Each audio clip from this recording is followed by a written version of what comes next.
awuor. Jatend migao mar omenda John Mbadi okwayo duol mochung' ne tawo yiero pacho ka IEBC mondo otii makare gi pok mar omenda momigi kendo mondo giduok chien nengo mar malo mar bago yiero madundo e kuonde mopogore e pacho ka.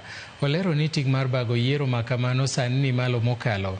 Kata kamano, Mbadi mano ochopo e nyim kamati mar od bura mochung' ne tudruok mag counties olero ni sirikal dhi keto thenge omenda maromo bago yiero ma 2027 ma IEBC dwaro siling gana kata bilion 61 mar bago yiero maduong' ma 2027 kod bilion 1 mar bago yiero madundo.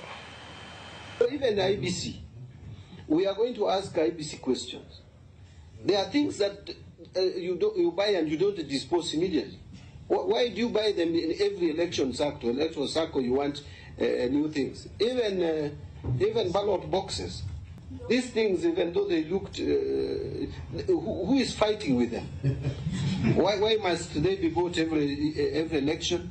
So a lot of savings can be realized, and we will realize it, and we will run our elections in 2027 with the time required, and I don't think there will be any hitch. Jatend